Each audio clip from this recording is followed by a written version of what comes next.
AP start करते हैं बच्चों रेजोनेंस बुक से। और इसके 18 क्वेश्चन हो चुके प्रीवियस वीडियो में। तो स्टार्ट करते हैं 19 से। एक्सरसाइज है थर्ड, ठीक है ना। तो 19 क्वेश्चन है, what is the value of, इसकी वैल्यू निकालनी है आपने। देखो तो इसमें ध्यान देने की ये बात है बच्चों, सबसे आसान बात ये है कि फाइनाइट टर्म है इसके अंदर। तो इन दोनों में से मैं कॉमन निकाल लेता हूँ 160/7। 160/7 कॉमन अगर निकाल लूँ मैं तो यहाँ पर बच जाएगा 1/2 + 1/12। नेक्स्ट जो टू टर्म्स हैं उनमें से निकाल लेता हूँ कॉमन 160/17। 160/17 कॉमन निकाल लेंगे तो यहाँ पर बच जाएगा 1/7 + 1/22। और नेक्स्ट जो है नेक्स्ट टू टर्म्स हैं उनमें से कॉमन निकाल लेते हैं 160/27, ठीक है ना। तो 160/27 में से कॉमन निकालेंगे तो यहाँ पर बच जाएगा 1/22 + 1/32। आया समझ में बच्चों। अब इसको कैलकुलेट करते हैं। देखो ये हो जाएगा 12 + 2 14। 160/7 ये है ही, और ये आ जाएगा 14/2 × 12 प्लस ये जो है 160/17 है बच्चों, और ये आ जाएगा 22 + 12 यानी कि 34। 34/12 × 22। ठीक ऐसे ही लास्ट वाला जो है 160/27, इसमें से ये आ जाएगा 32 + 22 यानी कि 54 और /22 × 32। तो ये कैंसिल हो गया 2 पर, ये कैंसिल हो गया 2 पर, और ये भी कैंसिल हो गया 2 पर, ठीक है ना। तो सभी में से 160 × 2 कॉमन आ जाएगा। अब कैंसिल करना चाहे तो कैंसिल भी होने लग रहा है, चलो कैंसिल करते नहीं इसको हम। तो 160 × 2 कॉमन आ गया, यहाँ पर बच गया 1 × 2 12 प्लस 12 × 22 प्लस 22 × 32। और भाई अब एलसीएम आ जाएगा 2 12 22 32, ठीक है ना। तो 2 12 कैंसिल हो गया, ये बच जाएगा यहाँ पर। ये आ जाएगा 22 × 44 और 23 × 66 और +4 यानी कि 704 प्लस 12 22 कैंसिल हो जाएगा, 32 × 2 यानी कि 64 बच जाएगा, प्लस 22 32 कैंसिल हो जाएगा, 24 बच जाएगा। ये आ जाएगा यहाँ पर 704 और 8 और 6 + 2 8 यानी कि 12 9 और 1 7 792 आ जाएगा बच्चों यहाँ पर, ठीक है ना। 792 और 160 × 2 ऑलरेडी है यहाँ पर, ये 2 से 2 कैंसिल हो गया। ये 9 + 2 11 + 3 18 2 से भी कैंसिल होने लग रहा है ये, और भाई 3 से भी कैंसिल होने लग रहा है, 6 से भी कैंसिल हो जाएगा ये, और 4 से भी, यानी कि पूरा 12 से हो जाएगा। 12 6 × 72 बच जाएगा कितना यहाँ पर 7 बच जाएगा। 12 6 × 20 72, ठीक है ना। अब 11 पर हो जाएगा ये, और अब 2 पर हो जाएगा, यानी कि आ जाएगा 160 × 3/32, और ये 5 पर कैंसिल होकर आंसर आ जाएगा आपका 15, ठीक है ना। थोड़ी सी जिसकी कैलकुलेशन स्ट्रॉन्ग होगी उसका आंसर जल्दी निकलेगा, और भाई कैलकुलेशन वीक होगी तो आंसर थोड़ा सा लेट निकलेगा। कैलकुलेशन का क्वेश्चन है बेटा, केवल टाइम खराब करने के लिए दे रखा है। टाइम खराब हो ऐसा तो क्वेश्चन मिलता है ही आपको, तो इसीलिए आपने मेहनत करनी होती है एग्जाम में जाने से पहले, ताकि टाइम बचा सको आप वहाँ पर। देखो ये टर्म एपी के अंदर दे रखी है, तो एपी की कंडीशन होती है second - first = third - second. AP की टर्म है ये, तो एपी की कंडीशन होती है A2 - A1 = A3 - A2। ये तो गिवन कंडीशन के अकॉर्डिंग हमने यूज किया ये। अब ये ऑप्शन दे रखे हैं PQRR इन PQ² P² R इन P² Q² R² इन PQPRR इन P, ठीक है ना। तो चेक करते हैं भाई बच्चों, एलसीएम लेते हैं। देखो ये इधर आ जाएगा P + Q, और यहाँ पर ये दोनों माइनस के आ जाएंगे, 1 से मल्टीप्लाई होकर -Q - R, और लोअर पार्ट में Q Q plus R into P plus Q.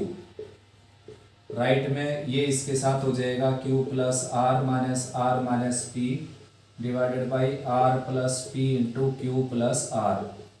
तो ये इससे कैंसिल हो जाएगा और q से माइनस क्यू कैंसिल हो गया, r से माइनस r कैंसिल हो गया, ये बच गया यहाँ पर p माइनस आर। यहाँ पर q प्लस पी या p प्लस क्यू लिख सकते हैं और यहाँ पर q माइनस पी और यहाँ पर r प्लस पी या p प्लस r लिखो। क्रॉस मल्टीप्लाई करेंगे ये आ जाएगा p square minus r square और ये आ जाएगा q square minus p square.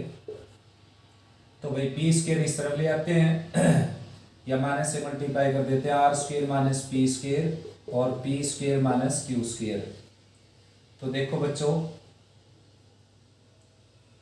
ये होगी R square minus P square यानी कि सेकंड माइनस फर्स्ट और फर्स्ट माइनस थर्ड, बल्कि ये ठीक था बच्चों, सेकंड माइनस फर्स्ट और थर्ड माइनस सेकंड। तो पी स्क्वेयर तो सेकंड टर्म हो जाएगी, ठीक है ना, पी स्क्वेयर होगी सेकंड टर्म और पी आर स्क्वेयर को जो है आप आर स्क्वेयर और क्यू स्क्वेयर को कौन सी भी टर्म लिख सकते हो, आर स्क्वेयर को फर्स्ट और क्यू स्क्वेयर को लास्ट लिख सकते हो या फिर क्यू स्क्वेयर को फर्स्ट और आर स्क्वेयर को लास्ट लिख सकते हो, दोनों ही आंसर ठीक है।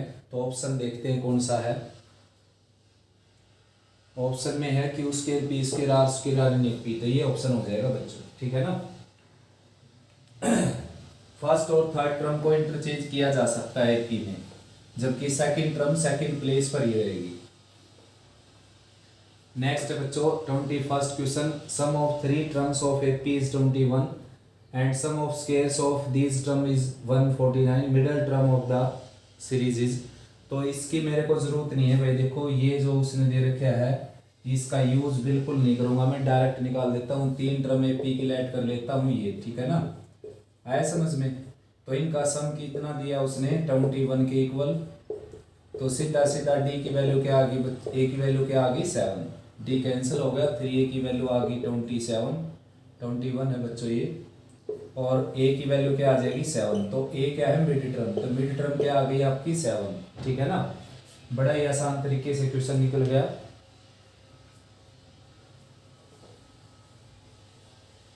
नेक्स्ट है 22, एस पी एस क्यू के इक्वल दे रखा है कि पी टर्म्स का सम क्यू टर्म्स के सम के इक्वल दे रखा है, मैंने मैथमेटिकली लिख दिया इसको।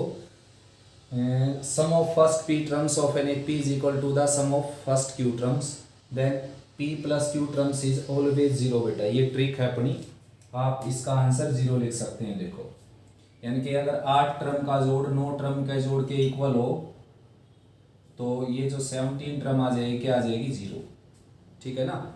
8 टर्म का जोड़ 9 टर्म के जोड़ के इक्वल हो तो इन दोनों का जो सम होगा ना वो टर्म क्या आएगी हमेशा जीरो। तो प्रूव भी हो जाएगा, आराम से प्रूव कर सकते हो इसको। लिखो p/2 bracket 2a plus p minus into D equal to q/2 bracket 2a plus q minus into D, cancel वैंसिल होकर और ये आ जाएगा लास्ट में वैल्यू आ जाएगी आपके पास 2a plus p plus q minus 1 into D, इसकी वैल्यू जीरो आ जाएगी बच्चों, ठीक है ना। नेक्स्ट है भाई 23rd क्वेश्चन, S10 दे रखा है 210, S10 means 210/2 bracket 2a plus 9d, ये दे रखा है 210 के इक्वल, तो ये कैंसिल हो गया इससे और 2a प्लस 9d की वैल्यू आ गई 42। ये इक्वेशन फर्स्ट हो गई। 23rd क्वेश्चन है ये, और a1 माइनस an दे रखा 36, तो सीधा मैंने इसको आपको ट्रिक से बताया था 1 माइनस nt लिख दीजिए इसको डायरेक्ट, वरना आप लिखेंगे ये है a1 और इसको लिखेंगे a plus N minus into D, right में जो भी है 36, तो देखो a से a माइनस a कैंसिल होकर यही बच जाएगा 1 माइनस एन इंटू डी 36 के इक्वल। तो a1 रिक्वायर्ड है यहाँ पर और कुछ दे ही नहीं रखा बच्चों, ठीक है ना। तो उसने लास्ट टर्म दे रखी थी ये लास्ट टर्म, तो लास्ट टर्म यहाँ पर तो 10 टर्म्स ही दे रखी उसने, 10 टर्म्स का सम, तो इसका मीनिंग क्या है ये a10 है ये, ठीक है ना। a10 है तो यहाँ पर क्या आएगा 9, ठीक है ना। और भाई 1 माइनस 9 यानी कि माइनस 8d, ये आ जाएगा 36 के इक्वल। और भाई डी की वैल्यू आ जाएगी यहाँ से 36/-8। एक बार स्टेटमेंट को चेक कर लेते हैं बच्चों दोबारा से। S10 दे रखा है 210, जो कि ये आ गया यहाँ पर। A1 - A10 दे रखा है 36। देन A1 की वैल्यू निकालनी है बच्चों यहाँ पर। तो भाई एक बार स्टेटमेंट चेक करने की ज़रूरत है बेटा इसकी। स्टेटमेंट में लिख रखा है बच्चों, देखो 23rd क्वेश्चन है ये। In an AP sum of first 10 terms is 210, जिसको मैंने मैथमेटिकली लिख दिया। नेक्स्ट दे रखा है the difference between first and last term is 36, यानी कि फर्स्ट और लास्ट का डिफरेंस दे रखा है 36। Find the first term of AP। तो लास्ट टर्म यहाँ पर क्या है बच्चों, 10th टर्म, ठीक है ना। तो फर्स्ट और 10th टर्म का जो डिफरेंस लिख रखा है लैंग्वेज में, तो उसको हमने लिखना पड़ेगा A10 - A1। ऐसा क्यों है देखो, क्योंकि अगर मैं लिखूं A1 - A10 यानी कि फर्स्ट और 10 के डिफरेंस को ऐसे लिखूं तो नेगेटिव आंसर आएगा बच्चों, जबकि उसने दे रखा है पॉजिटिव, और इंक्रीजिंग AP है क्योंकि सम भी क्या है, पॉजिटिव, ठीक है ना। तो इसलिए क्या लिखना पड़ेगा, फर्स्ट और 10th का जो डिफरेंस दे रखा है उसने, इसको लिखना पड़ेगा A10 - A, और राइट में 36 है। तो आप इसको 10 - 1D लिख सकते हैं डायरेक्ट, मैंने बताया था, या फिर इसको लिखो आप A + 9D, ठीक है ना। और -A है यहाँ पर, और राइट में 36, ये कैंसिल हो जाएगा, और D की वैल्यू क्या आ जाएगी, 4। D की वैल्यू 4 यहाँ पर पुट करेंगे, यहाँ से उठाकर 36 हो जाएगा। तो 2A की वैल्यू आ जाएगी 42 - 36 यानी कि 6, और A की वैल्यू क्या आ जाएगी बच्चों, 3। तो ऑप्शन आपका ये हो जाएगा, ठीक है ना। नेक्स्ट है सम ऑफ फर्स्ट नेचुरल नंबर। तो भाई इसको डायरेक्ट भी याद रख लो आप, 1 + 2 + 3 + and so on. Natural number का सम होता है n × n + 1/2, या फिर AP का सम लगाकर इसको निकाल सकते हो आप, ठीक है ना। AP का फार्मूला लगाकर n/2 2A + n - 1 × D ऐसे लगा सकते हो, या फिर n/2 और first term plus last term ऐसा भी लगा सकते हो आप, ठीक है ना।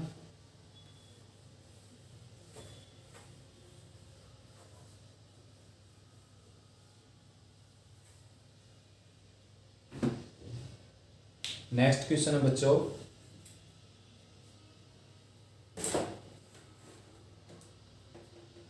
इन AP T4 11 T10 16 then S40 is, यानी कि 4th टर्म दे रखी है, उसको लिख सकता हूं मैं ऐसे, और 10th टर्म है उसको लिख सकता हूं ऐसे। सब्ट्रैक्ट करेंगे, माइनस माइनस माइनस ये कैंसिल हो जाएगा, -6D की वैल्यू आ जाएगी -5, और D की वैल्यू आ जाएगी 5/6, ठीक है ना। D की वैल्यू यहाँ रखेंगे तो A की वैल्यू आ जाएगी 11 - 3 × 5/6 यानी कि 5/2, और A की वैल्यू आ जाएगी 22 - 5/2 यानी कि 17/2। A और D आ गया आपके पास। अब आपने निकालना है S40, तो S40 क्या हो जाएगा, 40/2 और 2A + 39D। तो भाई A और D की वैल्यू भर दीजिए यहाँ पर, आपका आंसर आ जाएगा। A की वैल्यू 17/2 और D की वैल्यू 5/6, और कैलकुलेशन चेक करके भरना बेटा। सिंपल क्वेश्चन है, बिल्कुल मैंने ध्यान से नहीं किया। पवीन saves ₹135 respectively, find the total amount of his saving in that year, यानी कि 2013 में उसका टोटल अमाउंट कितना सेव किया उसने। पहले दिन किया ₹1, फिर 3, फिर 5 एंड सो ऑन, ठीक है ना, इस तरीके से। तो भाई टोटल 2013 में जो दिन होते हैं वो 365 दिन होते हैं, तो इसका सम निकाल लीजिए 365/2 और 2A + n - 1 × D, और चेक कर लीजिए आंसर, ठीक है ना। ऑप्शन मैंने ध्यान से लिखे नहीं, ऑप्शन आप चेक कर लेना, अपना आंसर जो भी आएगा वही ऑप्शन बन जाएगा, ठीक है ना। सिंपल क्वेश्चन है बेटा, 365 दिन होते हैं साल के अंदर, लीप ईयर होता तो 366 हो जाते, 366, ठीक है ना, जबकि लीप ईयर नहीं है ये।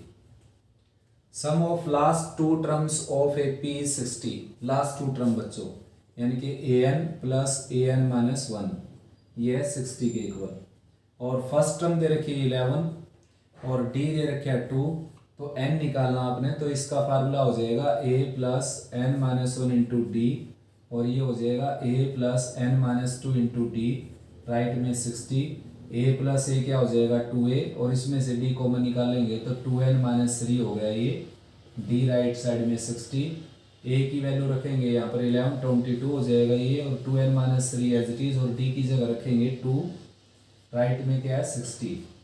तो भाई 2 से कैंसिल कर देते हैं, 11 प्लस 2n माइनस थ्री, और राइट में हो जाएगा 30, ये इसमें सब्ट्रैक्ट होकर 8, तो 2n की वैल्यू आ जाएगी 30 माइनस 8, तो 2n की वैल्यू क्या आ जाएगी 22, और n की वैल्यू क्या आ जाएगी 11, ठीक है ना। तो ये आंसर आ जाएगा आपका। और नेक्स्ट क्वेश्चन आ गया, बहुत ही अच्छा क्वेश्चन, इंपॉर्टेंट क्वेश्चन और कंसेप्चुअल क्वेश्चन भाई। इसका सम निकालना आपने यहाँ तक का, तो मैं क्या कर लेता हूँ, A square minus B square बनाकर इसको a plus B A minus B लिख देता हूँ, यानी कि 2 minus one 2 plus one, plus का साइन, 28th क्वेश्चन है ये। और फिर ऐसे इसको लिख देता हूँ 1/4 माइनस वन 4 प्लस वन, फिर ऐसे इसको लिख देता हूँ 1/6 माइनस वन और 6 प्लस वन, ऐसे ही लास्ट टर्म को लिख देता हूँ प्लस 1 यहाँ पर स्क्वायर लगाकर 1 के ऊपर स्क्वायर, इसको लिख देते हैं हम 20 माइनस वन और 20 प्लस वन, ठीक है ना। तो ये क्या आ जाएगा 1/1 इंटू 3, 1/3 इंटू 5, मल्टीप्लाई है बच्चों ये, ठीक है ना, डेसिमल नहीं है ये, 1/5 multiplied by 7 and so on 1/19 multiplied by 21। अब देखो इस तरह की सीरीज को कुछ मतलब इस पैटर्न को समझकर किसी से मल्टीप्लाई डिवाइड करके इस तरह अरेंज किया जाता है कि या तो इसकी जनरल टर्म पकड़ी जा सके, या फिर ऐसा हो कि कुछ टर्म प्लस की हो जाए कुछ माइनस की हो जाए, तो इन दोनों का डिफरेंस 2, इन दोनों का डिफरेंस 2, इन दोनों का डिफरेंस 2, इसका मतलब साफ साफ है कि आप इसको 2 से गुणा भाग करो, ठीक है ना। 2 से सबको मल्टीप्लाई कर देता हूँ, 2 से डिवाइड कर देता हूँ, 2 से मल्टीप्लाई कर दिया और 2 से डिवाइड कर दिया सबको, ठीक है ना। अब देखो बच्चों 1/2 एज इट इज रहेगा, और इसको मैं लिख सकता हूँ 1/1 प्लस 1/3, बल्कि ऐसा लिखेंगे 1/3 माइनस 1/1, माइनस का हो जाएगा भाई इस तरीके से, 1 माइनस 3 आ जाएगा, तो 1/1 माइनस 1/3 करेंगे तो एलसीएम लेंगे, देखो 3 माइनस 1/1 इंटू 3 यानी कि 2/3 आ जाएगा, ठीक है। ऐसे इसको लिखेंगे 1/3 माइनस 1/5, ठीक है। ऐसे इसको लिखेंगे 1/5 माइनस 1/7, ठीक है ना, इस तरीके से एंड सोन, ठीक है। ऐसे इसको लिखेंगे 1/19 माइनस 1/21। अब देखो बच्चों अगर मैं यहाँ तक की टर्म लेता हूँ तो ये इससे कैंसिल हो गया, यानी कि इसकी फर्स्ट और इसकी लास्ट बच जाएगी। यहाँ तक की लेता हूँ तो ये कैंसिल हो गया, ऐसा इसकी फर्स्ट और इसकी लास्ट बचेगी, मतलब हर हाल में ये तो बचेगा ही आपके पास इसकी फर्स्ट टर्म, और जहाँ तक भी लोगे उसकी लास्ट टर्म बचेगी, जैसे यहाँ तक ले लिया तो इसकी लास्ट टर्म बच जाएगी। पैटर्न को समझना है, एंड टर्म भी हो सकती है इसमें, तो 1/2 एज इट इज, और ये आ जाएगा 21 माइनस 1 यानी कि 20/21, और कैंसिल होकर 10/21 आ जाएगा आंसर, जो कि ये है ऑप्शन ए, ठीक है ना। In an AP sum of N terms is find A 8 N, तो ये स्टेटमेंट अधूरी है बेटा, इसको कंप्लीट कर लेना, कुछ भी बना सकते हो कंप्लीट करके, तो बहुत सारे क्वेश्चन बन जाएंगे। सम ऑफ एन टर्म्स कुछ दे नहीं रखा और 10th टर्म निकालनी है, ठीक है ना, तो इम्पॉसिबल क्वेश्चन हो गया ये। नेक्स्ट था जो इसमें एक क्वेश्चन था बच्चों कि चेस बोर्ड में टोटल जो स्क्वायर होते हैं वो कितने होते हैं, वो तो होते हैं 204, ठीक है ना। आए समझ में, 2 मेथड से कर सकते हैं इसको, एक तो उसका रेडीमेड फार्मूला बना सकते हैं हम, और एक स्क्वायर को काउंट कर सकते हैं जिससे पैटर्न समझकर, उसका रीजनिंग का क्वेश्चन है बच्चों ये।